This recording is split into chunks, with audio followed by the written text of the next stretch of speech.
Soyons attentifs à ce que le Seigneur a prévu pour nous aujourd'hui. Vous savez, quand il y a une prédication, c'est à nous d'être disposés pour dire, Seigneur, je suis disposé. Je veux que tu me parles. Amen. Amen. On va se mettre debout pour la parole de Dieu, s'il vous plaît.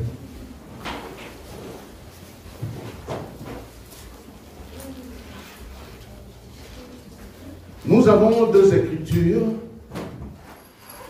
Nous allons lire la parole de Dieu dans le livre de Luc 22, 32. Après, nous passerons dans le livre de Jérémie 29, 11. Amen. Est-ce que vous avez trouvé?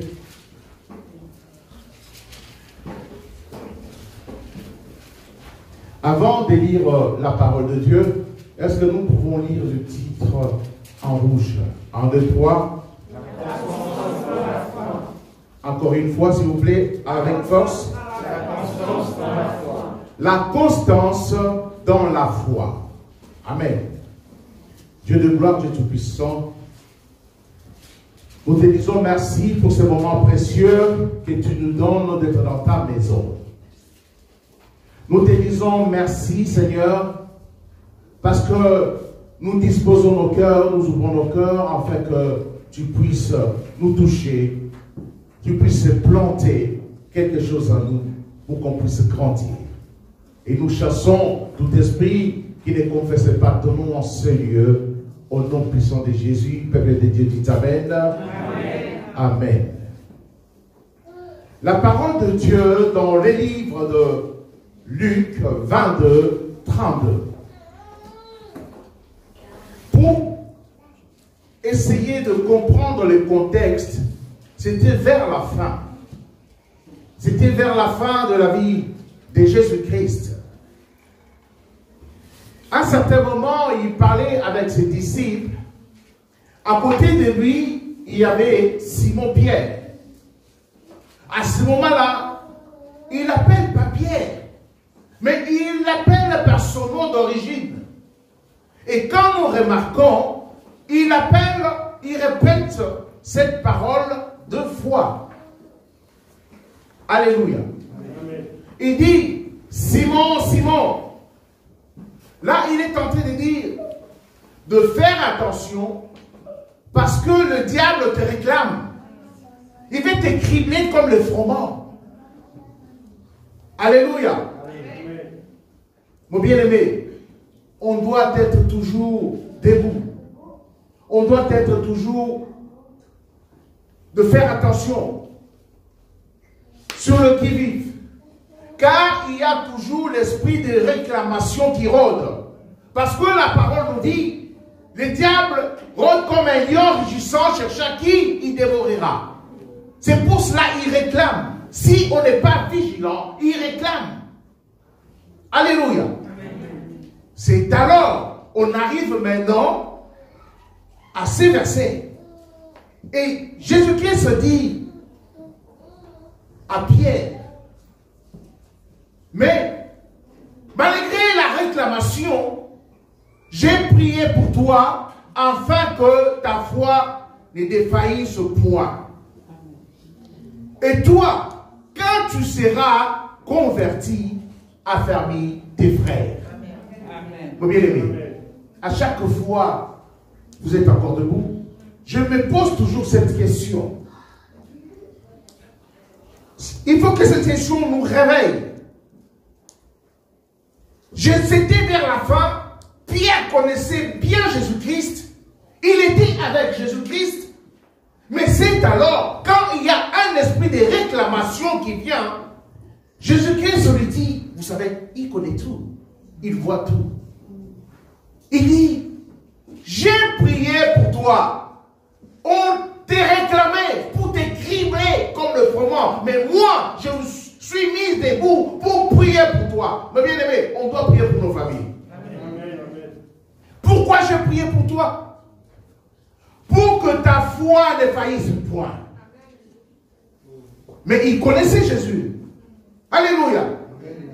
Et c'est alors, comme moi j'ai prié pour toi, toi aussi tu feras aussi pareil avec ta famille. Alléluia. Mais la question c'est, il connaissait Jésus, il était avec Jésus, mais il n'était pas converti. Parce qu'il dit, quand tu seras converti, mon bien-aimé, on doit régler le problème de la conversion. On doit régler le problème de la conversion. Ce n'est pas ton pasteur qui va te dire que tu es converti. Ce n'est pas, je ne sais pas, une autre personne. C'est une question personnelle.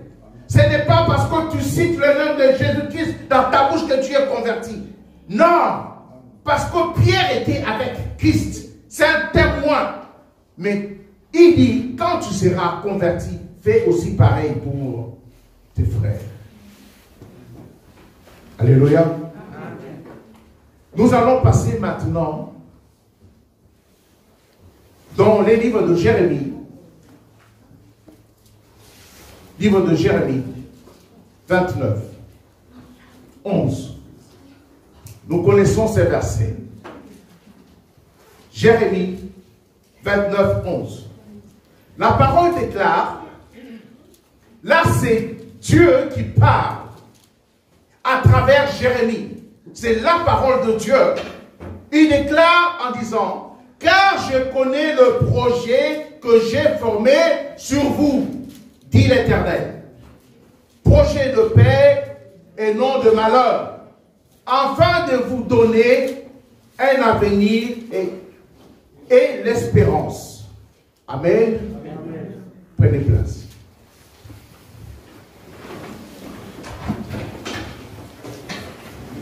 Mes bien-aimés en Jésus-Christ, comme je disais tout à l'heure, il est important que chacun de nous puisse se poser des bonnes questions.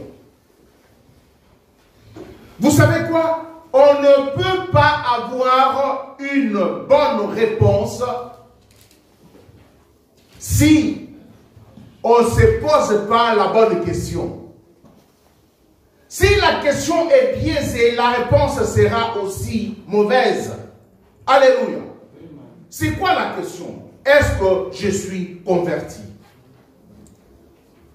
Mais pasteur, moi ça fait 20 ans, non, 21 même, que je suis en Christ. Certes.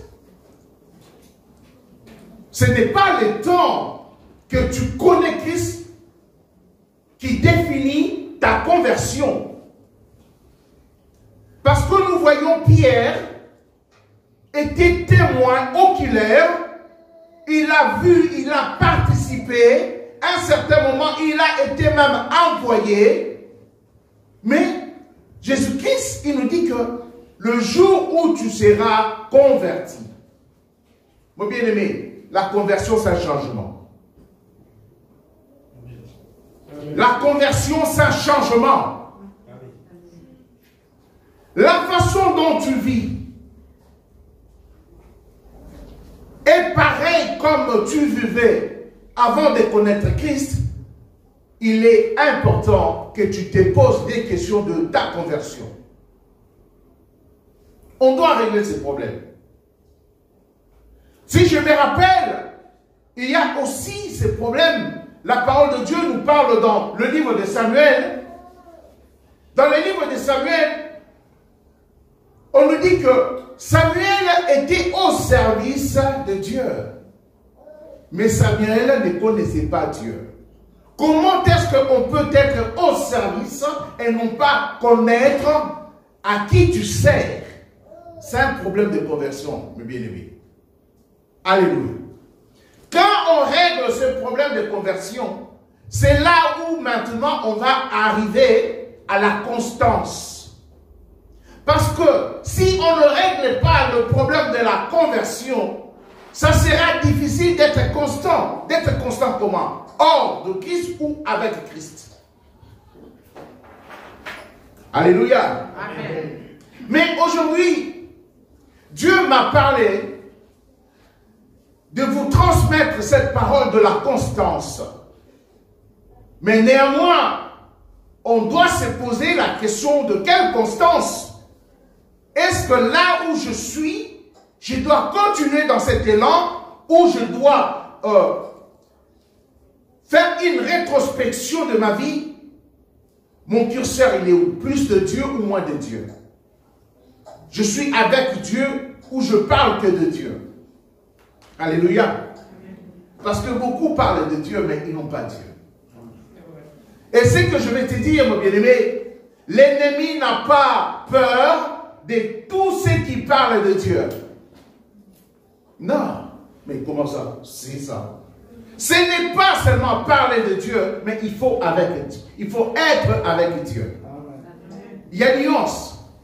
Tu peux beau parler, tu connais, tu as une connaissance ou l'ivresse de la parole de Dieu. Tu connais que les Écritures. Mais il faut connaître la parole. C'est lui qui a la parole, il a Dieu. Parce que la Bible nous dit, au commencement était la parole, et la parole était avec Dieu, et la parole était Dieu. Parce que l'ennemi, quand nous lisons Luc 4 ou Matthieu 4, nous voyons que l'ennemi, quand il a ramené Jésus-Christ dans le désert, il a parlé aussi de la parole. Des Écritures, je dirais. Parce que c'est lui qui parle des Écritures. Ce qu'il disait, c'était dans les Écritures. Mais il n'avait pas la parole. C'est lui qui a la parole. Il a Dieu. C'est pour cela, dans le livre des Psaumes 11, dit, je serre ta parole dans mon cœur, afin de ne pas pécher contre toi. La parole ne dit pas, je serre les Écritures dans mon cœur. Non. Les Écritures, c'est avec l'intelligence. La parole, c'est Dieu lui-même. Alléluia. Quand nous parlons de la constance, c'est quoi la constance? C'est tout simplement la fermeté de caractère, force morale permettant de supporter les épreuves. Je me répète, la constance, c'est la fermeté de caractère, c'est la force morale permettant de supporter les épreuves. Dans un mot, cela veut dire tout simplement, quand il y a des soucis, quand je n'ai pas de réponse, ce qui va garder ma foi, c'est la constance. Alléluia. C'est la constance. Mais néanmoins, qu'est-ce qu'on remarque? On remarque que beaucoup de chrétiens, ils ne sont pas constants. Ils ne sont pas constants. Vous savez, ils sont comment? J'aime bien cet outil.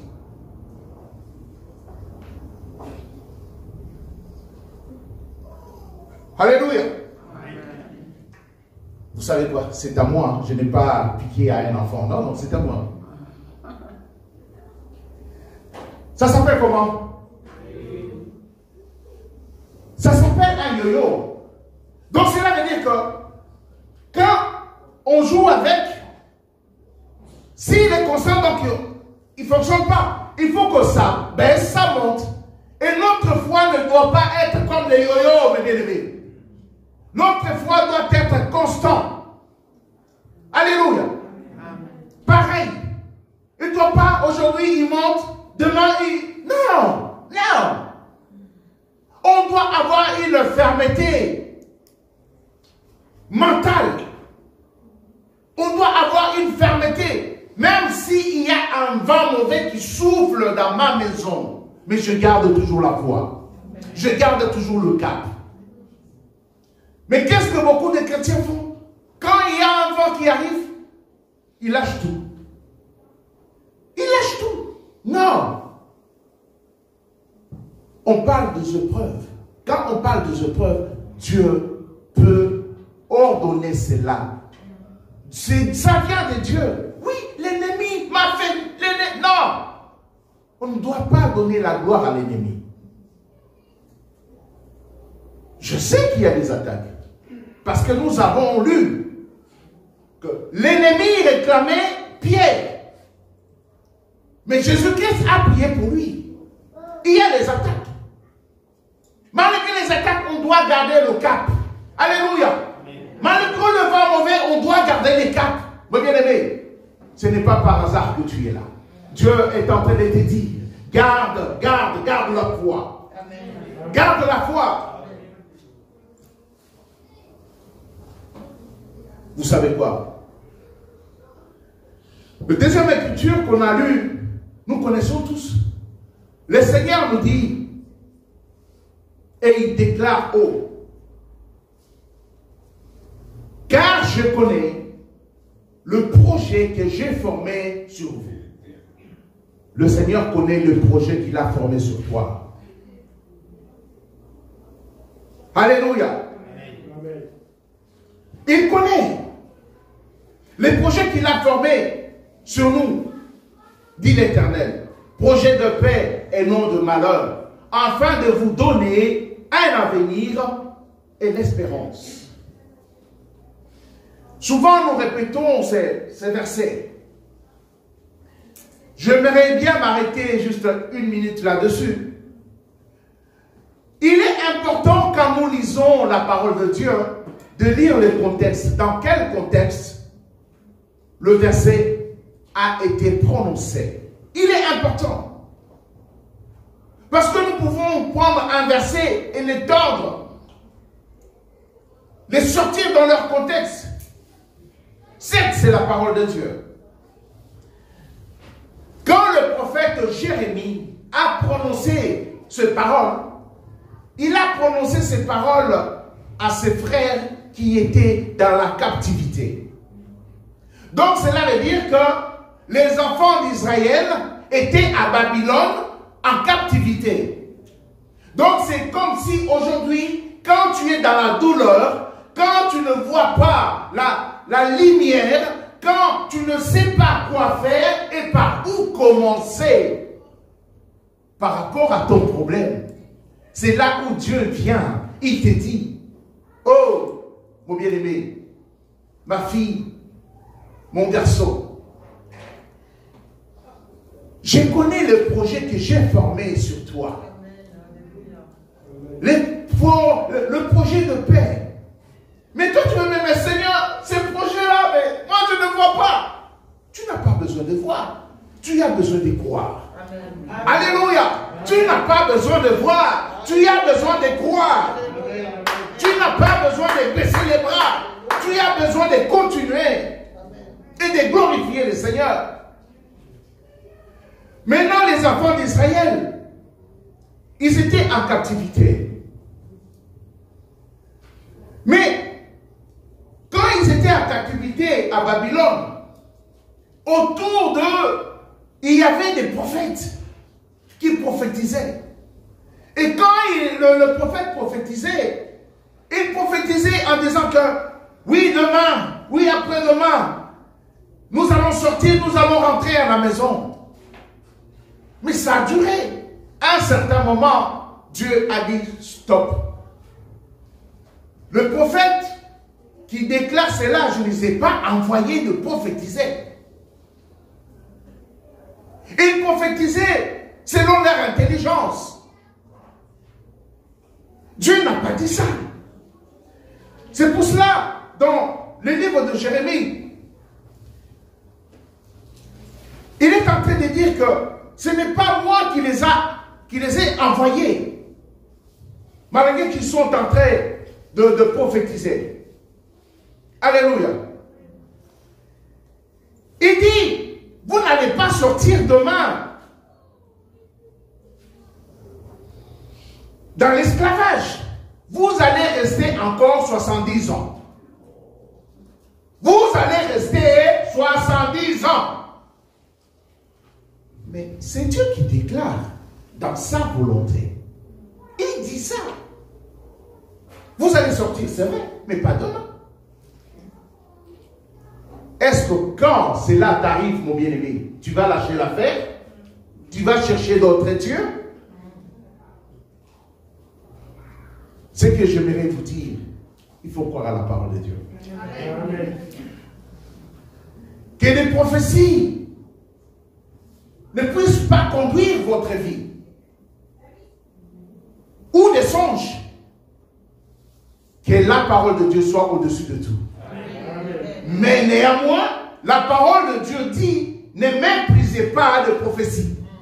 Ne méprisez pas de prophétie. Mais en toute chose, il faut vérifier.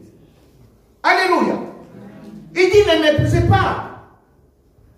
Mais il faut vérifier. Il faut regarder. Alléluia. Si cette parole est dans le livre de 1 Thessaloniciens 5, c'est ce que nous devons faire. Et la parole de Dieu, dans le contexte de la parole, qu'est-ce qu'il a dit? Car ainsi parle l'Éternel des armées. Là, c'est dans Jérémie 9, 8. Car ainsi parle l'Éternel des armées, le Dieu d'Israël. Ne vous laissez pas tromper par vos prophètes qui sont au milieu de vous et par vos devins. N'écoutez pas vos songeurs dont vous provoquez le songe, car c'est le mensonge qui vous prophétise à mon nom. Je les ai point envoyés, dit l'Éternel. Mais voici, c'est que, dit l'Éternel, 70 ans seront écoulés pour Babylone. Je me souviendrai de vous. Et j'accomplirai à votre égard ma bonne parole en vous ramenant dans ce lieu. Car je connais le projet que j'ai formé sur vous, dit l'Éternel, projet de paix et non de malheur, afin de vous donner un avenir et l'espérance. Il dit, vous m'invoquerez et vous partirez, vous me prierez, je vous exaucerai, vous me chercherez et je me laisserai trouver, si vous me cherchez avec tout votre cœur. Alléluia. Amen. Donc, malgré que Dieu est en train de dire, malgré que vous êtes dans l'esclavage, continuez à croire en moi. Amen. Ne lâchez pas l'affaire. Alléluia. Parce que nous, on peut prier, mais ça ne marche pas. Non. Dieu est là et il le voit, il sait et il le connaît. Amen. Dieu connaît. Et quand Dieu dit il connaît, quand il dit il connaît, cela veut dire que il sait tout ce qui va se passer. Parce qu'il dit je connais le projet. Connaître, c'est avoir une idée claire, la certitude, un état d'esprit qui ne doute pas, parce que Dieu connaît ta situation. Même si ta situation perdure, ne lâche pas l'affaire. Dieu connaît ta situation. Alléluia. Amen. Mais souvent, nous voulons à ce que Dieu fasse ce qu'on veut. Moi, j'aime bien que Dieu fasse ce que je veux. Et toi? Si je pose la question, qui? Moi, j'aime bien si je veux quelque chose que Dieu le fasse. Mais ce n'est pas un péché. Mais est-ce que c'est dans la volonté de Dieu? Est-ce que si ça dure, tu seras content ou pas? Oui, je veux maintenant. Pourquoi ça ne fait pas? Dieu connaît, mon bien-aimé. Il n'a pas de doute. Si ta situation perdure, attends-la comme Habakkuk. Attends-la. Elle vient. Attends-la. Nous, on aime bien bousculer des choses. Mais quand on bouscule des choses, il y a toujours des conséquences. Mais bien aimé, vous savez pourquoi il y a la guerre dans l'Orient? Pourquoi les Juifs et les Arabes se battent? Parce qu'un jour, une femme a voulu aider Dieu. Et depuis tout ce temps-là jusqu'à aujourd'hui, ces problèmes-là continuent. Prends ma servante, tu vas aller avec, tu vas avoir un enfant. Dieu avait dit, Sarai, je t'échange en Sarah. Garde silence. tu auras un enfant. Et elle arrive. Et le fruit, mais pourquoi tu ris? Ce manque de foi. Et elle prend sa servante, elle donne à son mari, et son mari a un enfant. Depuis tous ces temps, des problèmes continuent jusqu'à aujourd'hui. N'essaye pas d'aider Dieu. N'essaye pas d'aider Dieu, mon bien-aimé. C'est pour cela, aujourd'hui, ils n'ont pas de solution. Parce que les Arabes disent que non, c'est notre terre de notre papa. Les Israélites aussi disent, non, non, c'est notre descendant, c'est notre terre, nous sommes les légitimes. Qui a tort, qui a raison? Moi, je ne sais pas. Je ne vais pas m'engager. Mais tout cela, c'est que moi, je remarque, c'est quoi? Une personne voulait aider Dieu. Alléluia. Il dit, oui, mais je ne parviens pas. Je ne parviens pas à me marier. Bon, ben, je vais trouver un homme, je vais avoir un enfant. Mon enfant, tu auras ton enfant. Mais tu es en train d'aider Dieu. Et cet enfant-là va te causer des problèmes. Tu vas même regretter. Tu vas même aller et maudire les jours où tu l'as eu. Parce que tu as voulu aider Dieu. On doit être constant. Est-ce qu'on peut dire la constance? On peut dire encore la constance. Donc c'est garder les cap, c'est garder la foi. Qu'il y ait le vent, qu'il n'y ait pas le vent, que je sois dans la disette ou dans l'abondance, je dois garder mes yeux vers Christ. Alléluia. Alléluia. Mais bien aimé, que la parole de Dieu soit notre guide. Que la parole de Dieu soit notre guide. En toutes circonstances. C'est ça, aimer le Seigneur. On doit aimer le Seigneur de tout notre cœur. Comme il a dit aux enfants d'Israël. Vous allez rester 70 ans là où vous êtes. Je ne vais pas vous délivrer avant. 70 ans. Donc cela veut dire qu'il y a beaucoup qui vont mourir là sans pouvoir sortir. Mais quand vous lisez cette parole, il dit, vivez normalement. Mariez vos enfants. Construisez des maisons. Vivez normalement. Moi-même, je sais quand est-ce que je vais vous sortir de là. Mon bien-aimé, si tu es dans le tourment, tu sois toujours fixé à Christ. Crois à ta prière. Parce que nous, vous savez quoi? C'est l'esprit qui parle. L'esprit peut te dire, pour ces sujets-là, continue à prier, continue à intercéder. Bien de fois, il y a des sujets un peu graves, mais je prie juste une fois. J'ai la foi à la prière. Ce n'est pas en multipliant de jeûnes que Dieu va écouter, non. Sois constant. Sois constant, aime Dieu de tout ton cœur. Abandonne le mal. C'est là où Dieu va voir. C'est là où Dieu va vous aider. N'essaye pas d'aider Dieu.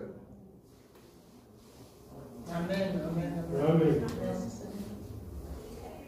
Parce que la Bible dit dans le livre de 1 Thessaloniciens 5:20, ne méprisez pas le prophétie, mais examinez toutes choses.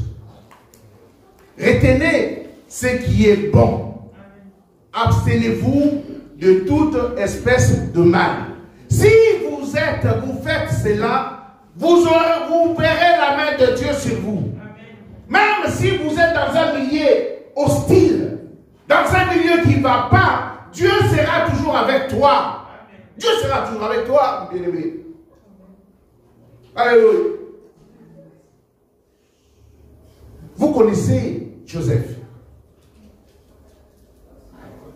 Nous allons lire la parole de Dieu dans le livre de Genèse 45. Genèse 45. Alléluia. Amen. Genèse 45, à partir de verset 4. Frère René, est-ce que tu l'as?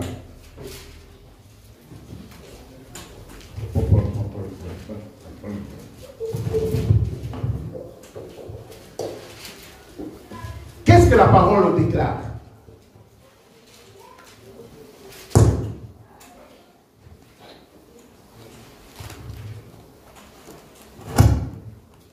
Amen. Amen. Amen. À partir de 4. Genèse 45, à partir du verset 4. Ah. Joseph dit à ses frères, approchez-vous de moi. Et ils s'approchèrent. Il dit, je suis Joseph, votre frère, que vous avez vendu pour être mené en Égypte. Amen. Amen. Pour planter les décors, la parole à cet instant, c'est Joseph a été vendu. Il est allé en prison, même pas avant en prison, il a été jeté dans le trou. Et un de ses frères vient, non mais on peut le vendre pour gagner de l'argent. Ils l'ont vendu. Il est allé en esclavage chez Potiphar. Et la femme de Potiphar, il a trouvé qu'il était beau gosse. Il voulait sortir. Joseph est resté, dit constant. Alléluia. Vous savez, beaucoup de gens pouvaient dire, bon ben, je vais être l'amant de ma maîtresse. Et puis, je serai tranquille. On va me laisser tranquille. Mais lui, il a dit, non, je ne mange pas de ce pain-là. Je vais être constant. Je suis esclave, je reste à ma place. Mais je garde la parole de Dieu. Alléluia. Amen. Et après, qu'est-ce qui est arrivé? C'était la parole de la femme de Potiphar avec Joseph en disant que oui, il voulait me violer. Mon bien-aimé, vaut mieux rester libre en esclavage. Mais il est allé encore en prison. Vous voyez que sa vie, il avait eu la révélation. Mais sa vie, au lieu d'être constant, il s'enfonçait. Mon bien-aimé, ne regarde pas parce que tes problèmes arrivent chez toi tout le temps. Alléluia. Mais c'est que moi je te demande, garde toujours les yeux, doit toujours fixer sur la croix. Alléluia. Mais il peut dire, mais qu'est-ce qui m'arrive là? Les sorciers de ma famille m'attaquent jusqu'ici. Je suis en prison, ils n'ont même pas pitié de moi. Ils n'auront jamais pitié de toi. Alléluia. Mais c'est à toi d'avoir les yeux fixés sur Jésus-Christ. C'est alors, il était en prison, il a été même battu.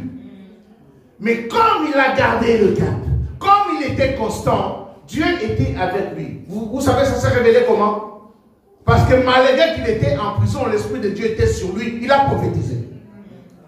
Il avait la parole de connaissance. Mais imaginez-vous que si il avait accepté de manger avec la femme de Potiphar, est-ce que l'Esprit de Dieu allait être sur lui? Ce n'est pas ce n'est pas l'Esprit de Dieu qui allait le quitter, mais c'est lui qui allait quitter l'Esprit de Dieu.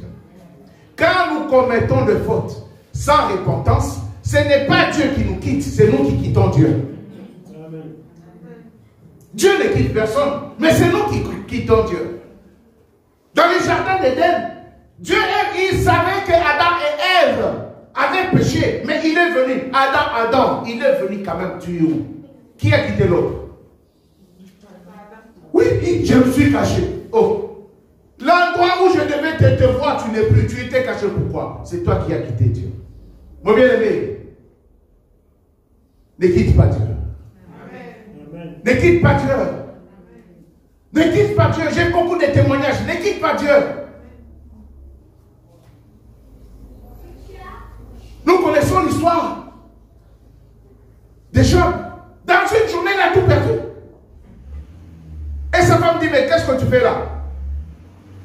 M'ont dit, ton Dieu est mort. Non, je ne quitte pas Dieu. Si tu ne quittes pas Dieu, Dieu ne te quittera pas. C'est nous qui quittons Dieu. Mon bien-aimé, malgré tes problèmes, je suis en train de parler à quelqu'un. L'Esprit est en train de me parler. Oh, yada kandaya. Oh, yolo ya nama. Alléluia. La majorité n'est pas raison. Ça devrait être inversé. Ne crois pas parce que toute ta famille, ils sont en train de dire la même chose. Non, toi garde la parole de Dieu. Sois constant. Sois constant. Prie encore encore plus fort. Alléluia. Crie encore plus fort. Crie encore plus fort. Ne lâche pas l'affaire. Alléluia. C'est comme ça le mur va tomber. C'est comme ça que tu seras délivré ainsi que ta famille. Alléluia. Oh, regarde. Oh. Oh. Mon bien-aimé, il reste juste un petit bout pour que tu puisses rentrer dans la victoire. Si tu écoutes la parole des autres, tu vas rater ta victoire. Tu vas quitter Dieu. Tu vas quitter Dieu. Oh. Oh, alléluia.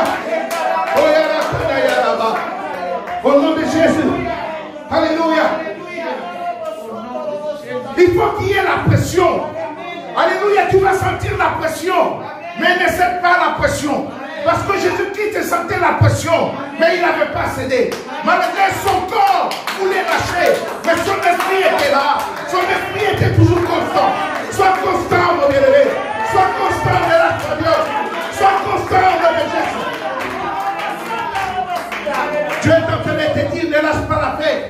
Crois encore, crie encore plus fort le nom de Jésus. Montre-toi que tu aimes Jésus. Alléluia. Et non pas seulement montrer, mais vis Jésus.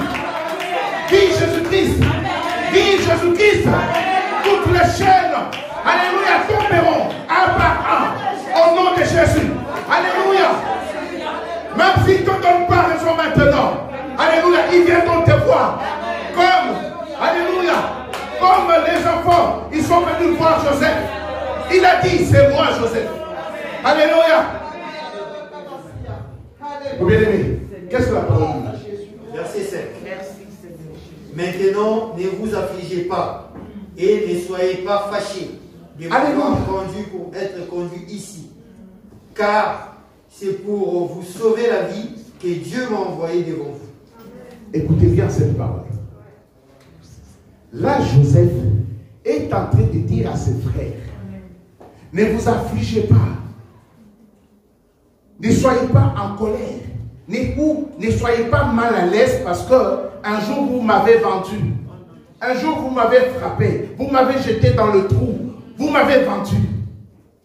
Il est en train de dire tout ce qui s'est passé, tout le mal qui s'est passé entre moi et vous, c'est Dieu qui a permis cela pour qu'un jour vous ayez la délivrance.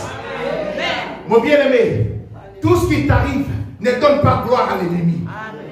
Parce que l'apôtre Paul nous dit, dans toutes circonstances, il faut rendre grâce au Seigneur. Quand tu arrives à ce stade christique, cela veut dire que tu as grandi. Alléluia. Continue la parole. Verset 6. Voilà 2 ans que la famine est dans le pays, et pendant 5 années encore, il n'y aura ni labour ni moisson. Verset 7. Dieu m'a envoyé devant vous pour vous faire subsister dans le pays. Alléluia. Si je n'étais pas ici, vous allez tous mourir par la famine. C'est Dieu qui a permis cela. Mes bien-aimés, si quelqu'un te fait du mal, prie pour lui. Tu sais, c'est un peu difficile. Là, qu'est-ce qui arrive souvent? On sort tous les psaumes des combats là. 91, on bombarde. Si quelqu'un te fait du mal, prie pour lui. Amen. Parce que la parole est en train de te dire, la vengeance appartient à qui? Mais il faut parvenir à le faire. Prie, Seigneur. Tu connais la vérité, tu vois tout. Je le remets entre tes sentiments. Ne dis pas, Seigneur, brûle-le. Non.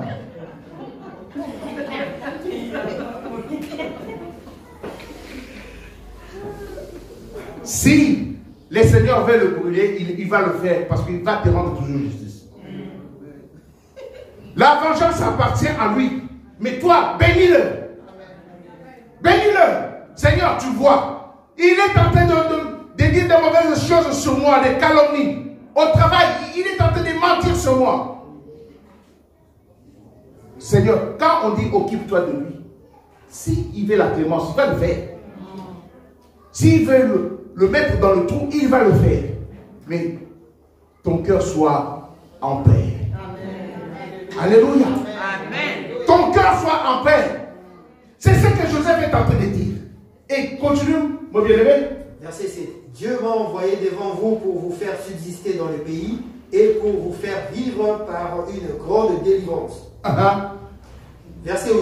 Ce n'est donc pas vous qui m'avez envoyé ici, mais c'est Dieu. Ce n'est pas vous qui m'avez envoyé ici. Ce n'est pas vous qui avez fait à ce que je sois dans la souffrance. C'était le plan de Dieu parce qu'il a un plan merveilleux pour toi. Je connais, j'ai un projet pour toi. Le projet de bonheur et non pas de malheur. Dans ce projet-là, vous savez, mes bien-aimés, il peut te faire passer dans la vallée. Il peut te faire passer dans des montagnes. Parce que lui-même, il sait quand est-ce qu'il va tout aplanir. Mais quand nous voyons la vallée, tu commences à parler des mauvaises choses. Non. Bénis le Seigneur. Amen. Alléluia. Et vous savez souvent, dans la vallée, vous savez, il y a quoi dans la vallée? Il y a de l'eau. Qui a déjà été dans la vallée? Pas spirituel, mais la vallée vraie. C'est entre des montagnes. Souvent, entre des montagnes, il y a toujours des ruisseaux d'eau. Il faut que tu passes là, tu vas boire cette eau-là. Et quand il va te faire monter dans la montagne, tu vas bien respirer. Alléluia. Alléluia. Amen. Mais toi, garde le cap. Dis, je garde le cap. Je garde le cap. Qu'est-ce qu'il dit? Mais c'est Dieu, il m'a établi père de Pharaon, maître de toute sa maison et gouverneur de tout le pays d'Égypte. Alléluia. Alléluia. Vous voyez, mes bien-aimés, c'était quasiment impossible, même dans le rêve. Merci, mon frère.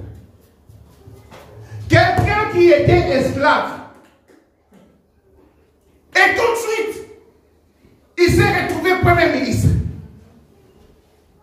Parce qu'il avait gardé l'Esprit de Dieu. Quand on l'a battu en prison, il fallait qu'on le batte.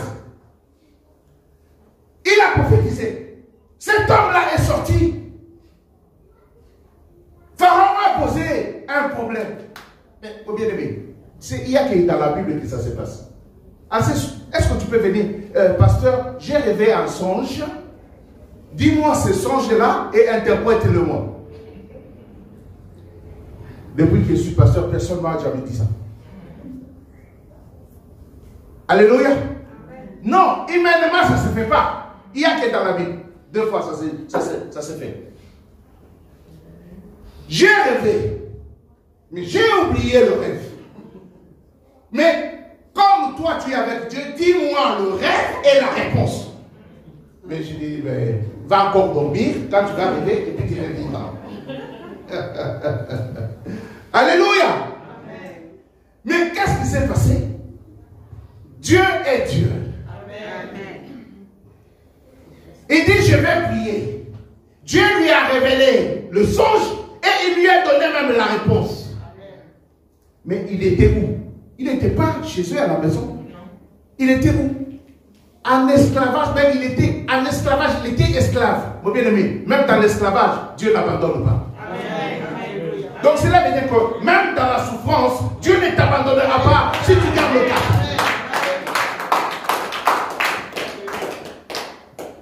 Ce n'est pas parce que tu es dans l'abondance que tu es avec Dieu. Non, c'est faux. Sinon, tous les païens là, les occultistes, ils ont plein d'argent. Est-ce qu'ils ont Dieu? Non. Alors, ce n'est pas parce que tu manques à manger, tu es dans la disette, que tu n'as pas Dieu. C'est faux. La femme de Sarepta, elle manquait à manger. Il fallait juste un petit truc à manger et je vais mourir. Mais Dieu a envoyé quelqu'un pour lui donner la nourriture. Alléluia. Et ça ne finissait pas. Pourquoi? Il avait gardé les cap. Il a accepté la parole de la prophétie. Amen. Amen. Dieu est en train de te parler, mon bien-aimé. Garde. Sois constant. Sois constant. La constance, c'est la fermeté des caractères. La force morale permettant de supporter les épreuves. Donc, de supporter quand tu es dans les problèmes. Je vais te dire de te lever, mon bien-aimé. Tu vas te lever.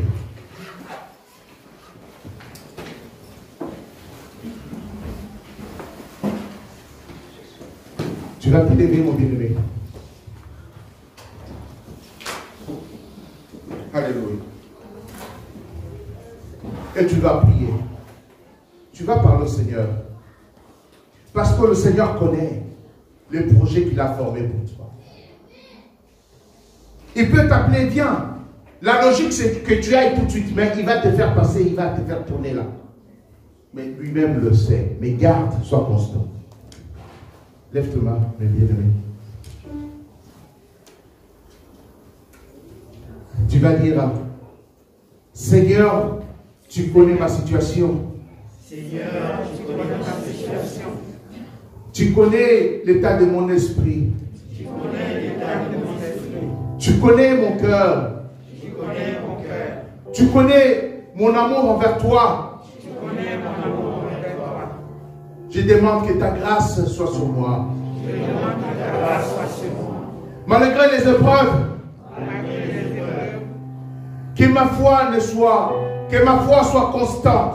que ma foi soit constante. Au nom de Jésus. Au nom de Jésus. Tu vas prier maintenant pour toi, pour ta situation. Oui, mon bien-aimé, pour ta situation. Que ta foi ne faillisse pas. Même s'il y a un esprit de réclamation. Alléluia. Que ta prière soit une prière agressive. Prie pour ta foi. Que les circonstances ne troublent pas ta foi. Comment est-ce que je me fais? Comment je me fais? Dieu est avec toi, ne quitte pas le Seigneur. Mais je n'ai pas l'argent. Mais j'ai plein d'argent, je ferai comment? Sois avec Dieu.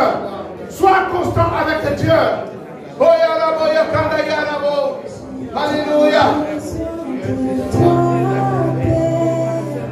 Alléluia. Oh. J'ai besoin de toi, Seigneur. Alléluia. J'ai besoin de toi. J'ai besoin de toi, Père. Alléluia. Oh, et toi seul, j'ai besoin. Alléluia.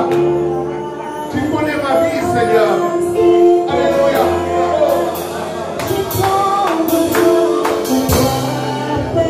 Viens, j'ai besoin de toi. Viens fournir ma soif, Seigneur. Que la situation ne puisse pas me conduire loin de toi. Oh, alléluia. Oh, j'ai besoin de toi, Yahweh. Et toi seul, Seigneur. Oh, viens dans ma maison, Seigneur. Viens me bénir comme un bénévole, Seigneur. J'ai besoin de toi. Ta présence dans ma maison. Ta présence dans ma vie. J'ai besoin de toi. J'ouvre mon cœur, Seigneur. Mon cœur est disposé.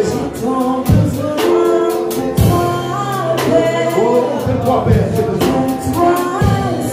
Je sois seul. Alléluia. Oh,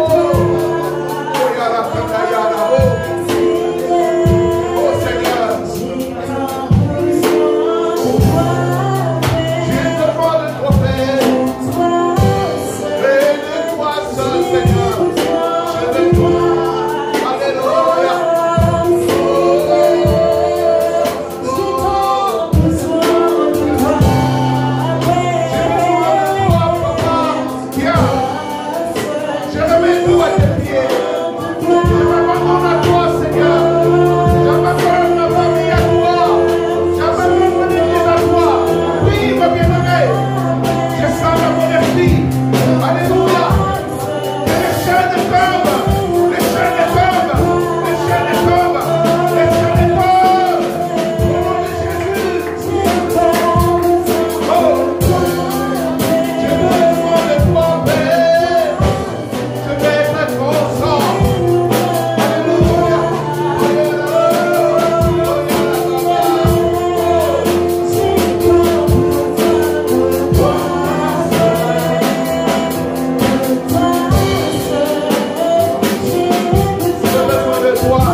Alléluia.